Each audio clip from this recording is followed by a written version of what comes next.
Moi, j'en peux plus des tests PCR, j'en peux plus. C'est le 29e, là, je les ai comptés, là. 29 tests. 29. Ah, j'ai le nez à chaque fois.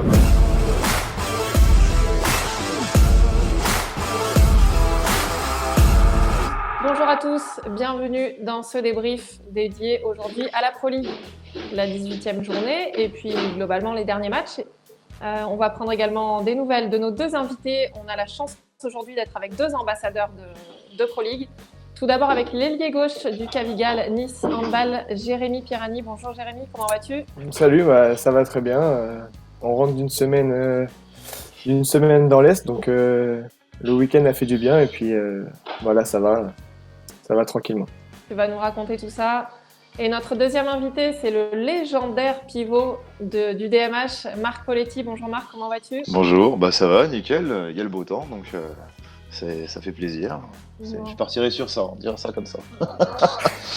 J'ai la défaite contre ça. On va commencer avec toi, Marc. Quand je dis légendaire, je n'invente rien, c'est ton chargé de com de club qui m'a présenté comme tel. Tout simplement parce qu'il me semble que tu connais plutôt bien ce club, que tu as passé quelques saisons. Est-ce que tu peux nous raconter ton parcours ? Alors, ça fait donc ce que je disais tout à l'heure, ça va faire ma 17e ou 18e saison donc, en équipe première à Dijon. J'ai fait toutes mes classes. Ma première licence a été en 1992. Donc, au DBHB à l'époque. Et après, par la suite, qui s'est transformé en DMH. Et donc j'ai fait toutes les montées, donc de la National 1 jusqu'à la Pro League, de la Pro League à la Lidl Star League, et puis malheureusement pour nous on n'a pas réussi à se maintenir, donc on a fait la navette par 2 fois, donc on est monté et on est descendu, et on l'a fait ça donc 2 fois, et maintenant on court après cette 3e montée en Lidl Star League, quoi. Peut-être pour cette année alors. Jérémy, pour toi c'est un petit peu différent. Jérémy, c'est ta première année à Nice. Est-ce que tu peux nous raconter comment tu te sens dans ce collectif qui apparemment te convient bien puisque tu exploses les statistiques en termes de nombre de buts marqués en tout cas. Ça se passe plutôt bien. Ouais, franchement, je me sens super bien dans cette équipe. J'ai été hyper bien accueilli. Honnêtement, dès le début, ils m'ont tout de suite mis en confiance. Les anciens qui étaient déjà dans ce club m'ont un peu expliqué comment ça se déroulait au sein du club. Et puis, Et alors, comment ça se déroule ? Ça se déroule que c'est un peu un club, on va dire un peu familial, comme moi comme j'ai vécu un peu à Massy. Mais tout en étant bien sûr professionnel. Faut pas non plus penser que c'est pas professionnel, hein, mais c'est assez familial, il y a une bonne cohésion, une bonne entente, et puis avec le coach ACR qui m'a tout de suite dit ce qu'il attendait de moi, et puis pour l'instant je pense que je lui rends bien. J'espère que ça va continuer parce que il reste encore pas mal de matchs sur la fin de saison. Alors justement, on va parler un petit peu handball. Marc, si on revient sur ton week-end, Oui. avec Dijon, vous vous êtes incliné face au leader Saran 27-29. Vous meniez encore à 4 minutes de la fin. Du coup, quel sentiment prédomine après ce match ? Un peu une frustration parce que je trouvais que le match, on l'avait bien en main. Et on voulait vraiment se racheter du match de Besançon, même si on avait gagné que d'un but. Mais on avait fait vraiment une mauvaise entame par rapport à ce match-là à Besançon. Et on voulait se racheter. Et en plus, on jouait chez nous. On revenait de 3 déplacements. Donc, de retrouver le Palais des Sports, même certes vide, on voulait quand même jouer chez nous. Et c'est quelque chose de toujours agréable de jouer chez soi. Donc, et voilà, et malheureusement pour nous, on n'a pas réussi à remporter cette victoire. On a les moments clés dans le Money Time, là où on doit concrétiser des ballons, donc marquer, on n'a pas su le faire correctement. Et c'est ce qui a fait la différence avec Saran, quoi. Alors Jérémy, pour toi c'était un petit peu différent, hein. Je suppose que c'est un sentiment plutôt du devoir accompli qui ressort de ce match à Strasbourg. Non seulement parce que vous avez gagné 35-18, mais aussi parce que toi, tu as inscrit 10 buts et tu égales ainsi ton record de nombre de buts dans un match sur cette saison en tout cas. Est-ce que c'est ce qu'on peut appeler un match facile ? Facile, non, je pense pas, parce que faut pas oublier qu'on avait perdu quand même mardi à Célestat. Donc on avait envie de se rattraper. Voilà, sur ce déplacement, on voulait pas rentrer avec 0 points, on voulait rentrer avec minimum 2 points et si on pouvait plus, et ben pour nous c'était l'idéal. Après, Strasbourg, il leur manquait quand même 4 joueurs importants parce que c'est 4 titulaires habituels. Après, match facile, le résultat le montre. Je pense que c'est nous qui nous sommes. On a rendu le match un peu plus facile en faisant ce qu'on avait prévu de faire. Mais après, c'est pas un match facile. C'est le résultat montre que le match a été facile, mais le match il y avait une grosse intensité et nous on a dû quand même voilà. Le vous résultat. l'êtes rendu facile et vous êtes bien félicité, on va dire, avec une belle victoire. Oui, voilà, c'est ça, parce que on aurait très bien pu se dire bon, il manque des joueurs, le match va peut-être être un peu moins compliqué, mais non, il faut pas sous-estimer les équipes. C'est ce qu'on a fait et je pense que c'est pour ça que le résultat était celui de la fin de ce match. Alors Marc, on a l'impression, plus que jamais, j'ai envie de dire, que les résultats sont très surprenants. Hein. Donc vous êtes 5e avec 19 points actuellement. C'est Et ça. par exemple, vous êtes incliné contre Strasbourg, 11e Qui était dernier classement. à ce moment-là. Voilà. Et 2 semaines plus tard, vous infligez 39 buts à Cherbourg, qui est actuellement 3e. Est-ce que tu saurais l'expliquer En toute objectivité, non. Je pense qu'en fait, l'équipe de Dijon, à l'heure actuelle, elle a des énormes possibilités, un gros potentiel. Après, c'est vrai qu'on a changé pas loin de la moitié de l'équipe cet été, l'été dernier. Donc, il y a le temps de reconstruction, le temps qu'on apprenne à jouer ensemble. L'histoire du Covid à cela n'aide pas non plus parce que en général, une équipe vit bien aussi, c'est quand elle se retrouve. Aussi bien en dehors du terrain, pas que dans le vestiaire, il y a une vie aussi à côté et je pense que ça, c'est ce qui fait un peu défaut à l'heure actuelle chez nous et c'est pour ça qu'on est capable de faire des grandes choses et comme aussi des fois, se louper sur certains matchs. Je pense aussi bien donc à la défaite sans critiquer l'équipe de Nice, hein, Jérémy, hein, bien sûr. Non, y a pas de souci. Et voilà, forcément, on était aussi favoris sur le papier et c'est le genre de match où si on veut jouer les premières places, on veut jouer le haut de tableau ou les playoffs, il faut apprendre à se déplacer, il faut apprendre à gagner des matchs et là, ça a été, pour l'instant, c'est un peu compliqué chez nous, je pense. Jérémy, est-ce que tu es d'accord avec cette idée que la situation sanitaire un peu improbable, elle rend un peu plus difficile peut-être la cohésion d'une équipe quand on est nouveau dans un club? Ouais, je suis d'accord avec ça parce que moi, par exemple, quand je suis arrivé, il n'y avait pas encore à Nice toutes ces histoires de couvre-feu, confinement, etc. Donc les 2-3 premières semaines, on pouvait se retrouver en équipe et donc intégrer un peu plus les nouveaux. Et c'est vrai que, comme le disait Marc, avec ces histoires de couvre-feu, confinement, on n'a pas le droit de faire ça ni ça, au final, on est tous chez nous, on se voit qu'aux entraînements, sur les matchs, sur les déplacements, donc c'est pas pareil. La vie extra-sportive, c'est pas la même et c'est vrai que souvent on peut justement créer des liens avec ses partenaires et du coup après sur le terrain ça se ressent. Donc c'est vrai que cette situation elle est différente et ça fait bizarre, c'est vrai, pour les nouveaux joueurs quand on arrive dans une équipe. Ouais. Je suis d'accord. Alors heureusement qu'il y a ces petits déplacements de 4-5 jours en Alsace alors. Ouais. Celui-là il nous a fait du bien. Pour rebondir sur ce qu'a dit Marc, nous par exemple ce déplacement il nous a fait vivre 5 jours non-stop tous ensemble. Donc on ressort on ressort de ce déplacement vraiment unis, soudés. Je pense que la défaite qu'on a eue à Célestat, si on n'avait pas été peut-être tous ensemble jusqu'au match de Strasbourg, ça aurait peut-être été différent. Il n'y aurait pas eu une telle réaction alors que là... Ouais, voilà, c'est ça. Là, on était tous ensemble et puis on n'arrêtait pas d'en parler. Le match à Strasbourg va être important, on doit le gagner, on se doit de le gagner et puis forcément, on crée des liens supplémentaires quand on est comme ça en cohésion pendant une semaine. Quoi. Bon, alors, prochain déplacement à Cherbourg, vous nous le faites en bus, comme ça, avec les 3 étapes. Nous, on a fait ça à Cherbourg. On est parti 48 heures, ça a servi aussi. Hein. Ah, bah voilà. Non, ça aide, ça aide. Ça aide, hein, forcément. Non, c'est clair, c'est vrai que ça aide. Alors, pour être complet sur les résultats du week-end, Nancy s'est imposé à Valence 25-26 dans un match plutôt équilibré, hein, mais c'est dans le dernier quart d'heure que Nancy a fait la différence. Ouais, c'est ça.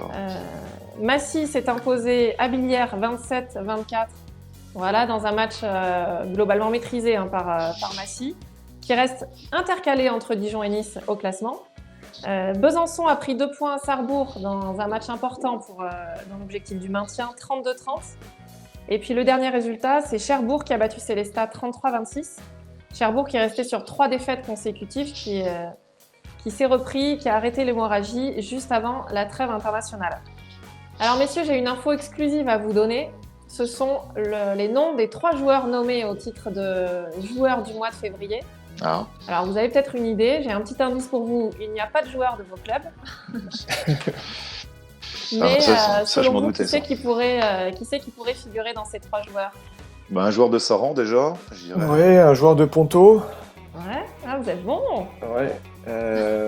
Et après, peut-être un gardien, mais de quel club sur ce mois de février? Alors, c'est pas un gardien, c'est un joueur contre qui tu viens de jouer, Jérémy, et qui a vraiment explosé ses stats à Strasbourg. Ah, Strasbourg, Moreau. Moreau, ouais. J'aurais dit Moreau. Ouais. On va découvrir en images les 3 nommés, et vous aviez quasiment tout juste. Avec Quentin Eman de Saran, Dimitri Gunko de Ponto et enfin Xavier Moreau qui a mis 36 buts en 4 matchs.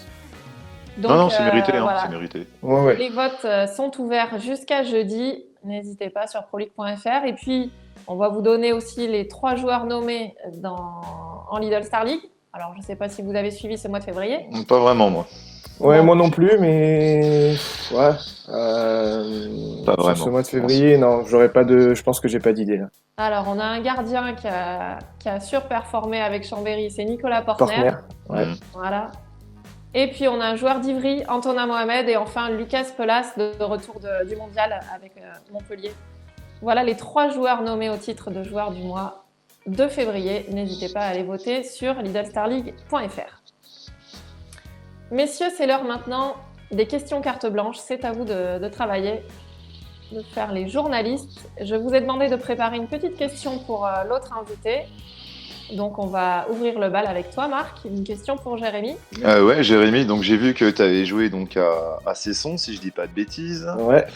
Que tu as joué à Massy et maintenant que tu es à Nice. Et bon, je sais qu'il y a le couvre-feu à Nice, que c'est un peu compliqué. Mais laquelle de ces 3 régions tu préfères? Honnêtement, c'est la dernière. C'est là où je suis en ce moment, c'est Nice, parce que il y a on peut pas trop en profiter, mais il y a le beau temps quand même. Il y a le beau temps, c'est vrai qu'il y a, comme je le disais tout à l'heure, il y a pas mal de choses à faire dans cette région que j'ai pas pu faire pour le moment, mais c'est vrai que voilà, c'est quand même agréable de vivre ici. La vie, elle est plutôt belle. Voilà, il y a la mer à côté, il y a la montagne, il y a beaucoup de verdure. La région parisienne, c'était bien parce que j'étais proche de mes amis, mais c'est vrai qu'en termes de cadre de vie, c'est pas forcément l'idéal. Et puis, Cesson, pas mal aussi. Hein. C'est-à-dire que c'était la Bretagne. Un coup, il faisait beau, un coup, il pouvait pleuvoir. Donc, mais t'as quand même une préférence pour le sud, quoi. Oui. Ouais, là, Marc, est-ce que c'est parce qu'il connaît pas encore la Bourgogne? Ah, c'est pour ça. Bon, alors, ton cœur va pour Nice. Ouais, là, pour le coup, oui, c'est plus le sud. Alors, ta question, Jérémy, pour Marc. On va apprendre alors, moi, pour Marc, comme je le connais pas personnellement, je voulais savoir un peu ses hobbies en dehors du hand, c'est-à-dire ce qu'il fait entre les entraînements, et un peu ce qu'il aime faire en dehors du handball, quoi, pour voir un peu par rapport à moi s'il y a des choses qui se ressemblent. Oh j'aime bien passer beaucoup de temps avec mes amis en dehors du handball, mais mes amis proches avec qui j'ai grandi, parce que je suis quelqu'un de très fidèle aussi bien dans un club qu'en amitié, et j'adore passer du temps donc avec mes amis les week-ends, c'est un peu la maison du bonheur chez moi, donc tout le temps du monde. Et puis d'aller de temps en temps à la pêche avec mon père dans ma belle région. Donc, ça c'est bien, ça c'est génial. Je trouve qu'on est au calme, sans route, sans rien, on est dans la rivière, c'est super agréable. Les pieds dans l'eau. Les pieds dans l'eau, c'est topissime et puis déguster aussi un bon petit Bourgogne, ça. Avec c'est- modération. Ouais, avec modération, bien sûr. Alors, Jérémy, est-ce qu'il y a des similitudes avec tes passe-temps? Oui, parce que moi, bon là maintenant c'est compliqué avec le confinement parce Ok. que en plus j'ai beaucoup d'amis proches comme il disait qui sont maintenant sur la région parisienne et moi dans le sud donc c'est compliqué. Mais sinon oui parce que voir ses amis, la pêche avec son père, moi mon père aime beaucoup la pêche donc quand j'étais plus petit on y allait souvent. Donc c'est vrai qu'il y a pas mal de choses. Il lui manque les jeux vidéo mais Ah, ça, Mais je l'ai eu sinon- un temps, mais maintenant, mais sinon ouais, il y a Serait-ce un certaines problème de similitudes. génération? Non, je pense pas. Bon, Jérémy, tu parlais jeux vidéo. Alors, on a sélectionné quelques questions sur Instagram. D'accord. Donc, il y en avait plusieurs pour toi, notamment si tu avais progressé à Fortnite, si tu avais progressé à la pétanque. Donc ça, je suppose que c'est des gens que tu as croisés dans tes clubs. Je pense, ouais. Précédent. La pétanque, je pense savoir. La pétanque, c'est soit à Massy, soit à Nice. Ce que je répondrais, c'est que j'espère que eux, surtout, se sont entraînés, puisque je pense qu'ils ont quelques mauvais souvenirs de certaines parties qu'ils ont eues contre moi. Et à Fortnite, ouais, progresser. Cette question, c'est un peu une question piège. Moi, j'ai toujours l'impression que je progresse, mais quand je joue avec avec mes amis, c'est pas leur avis. Donc, moi, je pense que je progresse, mais eux pensent l'inverse. Et puis, on a trouvé une question un petit peu étrange. Alors, a priori, tu es un grand passionné de vélo, mais que penses-tu De- des vélos sans frein en descente? C'est pour moi la question là. Ouais, c'est pour toi. Alors, une question de vélo sans frein, sans descendre. Ah non, c'est un coéquipier actuel. Ah bon? Ouais. Ah, c'est incroyable. Parce que j'ai pas forcément la. Ah, pas l'anecdote? Ouais. Attends, je suis en train de chercher. Bon, sinon, qu'à j'avais part- une vraie question pour chacun À part les d'entre vélos vous. bleus. Savoir avec quel joueur, quel que soit le niveau, le club, le moment dans votre carrière, avec lequel vous avez pris le plus de plaisir à jouer. Marc, est-ce que tu pourrais répondre à cette question? oui, j'en ai Ah. deux joueurs. Donc il y a Jérémy Suti et il y a Victor Boileau. Une petite dédicace à Victor. Voilà, une petite Qui est avec dédicace nous. à Victor. Vu que Et j'ai fait Jérémy, quasiment tu toutes pourrais mes classes répondre avec lui. Et Jérémy, Euh, Jérémy. Jérémy Suti, dis-nous un mot. Non, pareil, en fait, c'est les deux avec qui j'ai appris à jouer au handball de tout petit, en fait. Jusqu'à devenir un joueur semi-professionnel et jusqu'à avoir un vrai contrat pro, quoi. Donc, voilà. Ça laisse de bons souvenirs. Ouais. Et toi, Jérémy? Moi, je pense que je dirais déjà Johan Caron, qui est le capitaine de Massy et qu'il était quand moi j'étais jeune et quand je suis arrivé dans cette équipe, il m'a vraiment, il m'a appris beaucoup de valeurs et c'est avec lui en tant que capitaine qu'on est monté en Lidl Star League et c'est à ce moment-là où j'ai pris énormément de plaisir. Après, on dirait un deuxième, je serais des jaloux si j'en disais parce que l'année où on monte en Lidl Star League, j'ai pris énormément de plaisir avec tous mes coéquipiers et je pense que voilà, je mettrais Johan Caron en premier et je pense que c'est l'équipe avec laquelle on est monté en Lidl Star League. Voilà, c'est cette année-là, on a pris vraiment un maximum de plaisir avec une fin vraiment en apothéose. Donc, ce sera Johan Caron pour. Ouais, vraiment, parce que emblématique ouais, de c'est tout ça. ce collectif. Voilà, quand je suis arrivé, c'est lui qui m'a vraiment montré beaucoup de choses, ne serait-ce qu'en dehors comme sur le terrain. Donc, je dirais vraiment Johan Caron Donc, par rapport au si fait tu que montes tout avec change. Nice cette année, ça pourrait changer, quoi. Ouais, je pense. Je pense, mais on n'en est pas là. Il y a quand même beaucoup d'équipes qui sont devant et qui sont en course pour cette montée. Ouais, vous êtes à la bagarre pour les playoffs. Dans tous les cas, cette fin de saison, on espère, sera passionnante. Voilà, c'est très serré pour les places pour les playoffs. Ça va jouer entre Célestat, Nice, Massy et nous. Pour la... Ouais. Après, voilà, nous on est beaucoup plus en retrait. On n'ose pas trop parler de playoffs. Non, mais je mais pense que vous pouvez prétendre, vu vos résultats, vous arrivez maintenant à gagner des matchs à l'extérieur. Donc, vous pouvez prétendre à pouvoir avoir une place en play-off. Hein. Ouais, en tout cas, nous, on en rêve un petit peu. Donc après, nous, on va faire la meilleure fin de saison possible. Et puis, si on peut venir s'intercaler dans ces places pour les playoffs, on le fera avec grand plaisir. Donc, non, mais elle serait pas volée, cette place, forcément. Tu vois. Non, mais je prends, vraiment, je prends. Non, c'est honnête pour vous avoir joué chez vous et aussi bien chez nous. Non, c'est ça. On suivra ça. Alors, messieurs, on va terminer avec les coups de cœur et les coups de gueule de la semaine. Vos coups de cœur respectifs, tout d'abord. Alors, Qui veut commencer? Bah, je veux bien, moi, si vous voulez. Vas-y. Après, Vas-y, Marc, vas-y. Moi, c'était aussi par rapport à une chanson de Vianney, Beau Papa. Parce qu'il s'avère que je suis aussi donc un beau papa et donc comme je dis de ma première fille, et c'est elle qui m'avait dit tiens, écoute cette chanson, et c'est vrai que maintenant je l'écoute tout le temps, quasiment en boucle. Dès que je fais un moindre truc chez moi, là, un petit travaux ou je sais pas quoi, hop, c'est la première chanson que je vais me mettre, donc Et tu chantes avec ta fille? là elle est à l'école, hein, donc elle est en cours. Ah, donc tu l'écoutes quand elle est pas là? Non, moi c'est la journée tranquillement, et donc voilà. Mais c'est vrai que de temps en temps, dès qu'on est en voiture, elle passe, ouais, je vais la chanter, et puis maintenant je commence un peu à connaître le refrain, quoi. Enfin, je suis pas un grand chanteur, donc je vais éviter de m'enflammer, hein. Mais voilà. Un mélomane et un deuxième, parce que je crois que ton coup de cœur, Jérémy, c'est aussi de la Ouais, musique. pareil. Alors moi, c'est Friday. Je vais juste regarder, donc parce qu'il y a beaucoup de... Comme c'est des DJ qui font le truc, il y en a beaucoup. C'est Friday de Mufasa et Hype Man. En fait, au début de l'année, on a vu avec Alexis Bon une petite vidéo sur Instagram d'un joueur de Montpellier, et cette musique nous avait un peu mis dans l'ambiance. Et en fait, elle n'était pas encore sortie en radio, etc. Et sur cette semaine, justement, dans l'Est, on a pu la trouver sur Spotify. Donc c'est vrai que on l'a beaucoup mise, et surtout vendredi après la victoire à Strasbourg.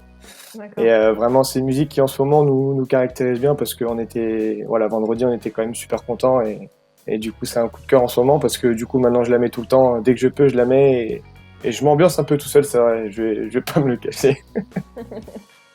Ça marche, on ira écouter ça. Et alors, vos coups de gueule, pardon. Eh ben, moi, j'en peux plus des tests PCR, j'en peux plus. C'est le 29e, là, je les ai comptés. 29 tests. 29. Ah, j'ai le nez à chaque fois maintenant que j'y vais. Là, j'y vais à reculons. À chaque fois que j'en sors, je suis à 2 doigts de saigner du nez. J'ai mal au crâne toute la journée. J'en peux plus. C'est surtout que, je veux dire, on fait gaffe quand même. On croise personne. On est juste entre nous. Voilà. Les seules personnes que je vois en dehors du terrain, c'est juste mon père, parce qu'il vient m'aider chez moi pour travailler. Ça commence à être. Oui, on compatit, Voilà. Non, vraiment, mais c'est le protocole pour pouvoir jouer.